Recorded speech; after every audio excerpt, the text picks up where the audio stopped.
Hello everyone, this is Dimitri with Canucks, and on the review table today we've got another digital to analog converter, or a DAC, that will convert the digital audio signal into a waveform, something your headphones can understand. So this is the D3 DAC from Audioengine that has been sort of specifically designed for portable needs, and that is reflected in its incredibly small form factor and also the price. For just under $200 you are buying into the size, so if that's something of a priority to you when you travel or just want that minimalistic setup, the D3 has you covered.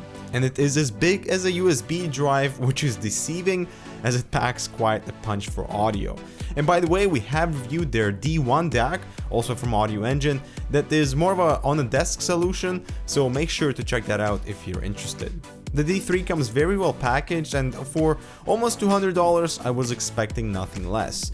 We have a little wool pouch that is included that will house the DAC, plus we have a 1/4 inch extension as the unit has a 3.5mm jack output. Overall, I'm very pleased and impressed with the build quality of this unit, with full aluminum body, clean design with Audioengine logo, and 2 LEDs at the front, one indicating power, so as long as you're using USB 1.1 or above, you'll be fine. Audioengine has also placed the power supply into a separate circuit to avoid interference and help with the thermals. There's a second blue LED that will indicate sort of HD audio signal, so anything above 48 kHz that you select through speaker properties in Windows, and it's also automatically selected if you're using a Mac. It is a 24-bit DAC with a maximum of 192 kHz sample rate that will be downsampled to 96 kHz for output. There's no volume adjustments on the actual DAC, all of that is controlled through the operating system instead.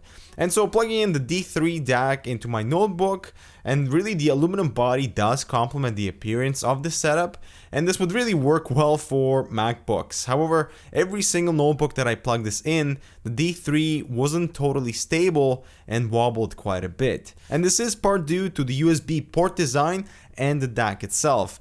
However, it is very slim, allowing nearby USB ports to be populated. So Audioengine certainly created this DAC with portability in mind, without compromising on either the DAC module nor the amp. The DA converter is the AK4396 DAC, that's known for its natural and detailed sound, and the OPAMP is the LME49726 that's capable of driving high impedance headphones without distortion. And from my initial impressions with the D3 plugged into my notebook using a few pairs of headphones, the DAC is certainly going to be an upgrade in terms of volume. The headphone amp did an excellent job driving enough power to all of the 3 pairs I was testing with, the HD8, the K712 Pros, and the HD558s. The D3 produced a very well balanced and linear response, and overall better dynamics over the headphone jack on my notebook. Now, the difference wasn't substantial, but I could pick out more mid-range detail out of the D3, and the low-end response seemed to flatten out. This was particularly evident in Angel for Mezzanine, as the bass kicked in with the hi-hats, and continuous bass response didn't dominate, allowing the rest of the song to sort of come to life. There's a good amount of sparkle on the high end, but not the fatiguing kind, even at higher volumes, and I actually do generally prefer brighter sound, but the D3 was able to produce enough brilliance to satisfy my preference without needing to tweak the EQ. The D3 also expanded the soundstage, not by much, but the background music instruments in September from Earth, Wind & Fire were naturally more distant and not as congested coming from the headphone jack on my notebook, but you really have to know the song to notice this very minor expansion. I also tried this with a MacBook Pro that delivered a more pronounced difference than on my Asus notebook. Sound coming from the MacBook Pro was sort of bass heavy and lacking detail compared to the D3, so a DAC is only useful if the source is incapable of meeting your expectations. And to conclude, the D3 is designed to amplify the signal without distortion and coloration to preserve that audio fidelity. So if you're really after that natural and flat and linear response with great detail separation, the D3 may be a great addition to your audio setup. The incredibly compact form factor, I would say, is sort of the main selling point here. Plus we have the little pouch and a 1/4 inch adapter, so that's appreciated.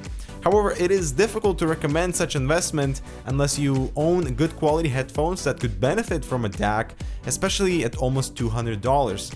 So this isn't for your casual consumer. The USB connection does wobble, so I would have preferred a more sturdy contact. And so the D3 within the right setup would be an appropriate upgrade. That is, if you know what your headphones or speakers sound like and can appreciate the subtle differences in the detail the DAC can bring out. Well, that concludes our review of the D3 DAC from Audioengine. Let us know how you feel about this type of upgrade and especially the price point. Would this be something you're interested in? Leave your comments down below, don't forget to subscribe for more similar content, and we'll see you in the next one.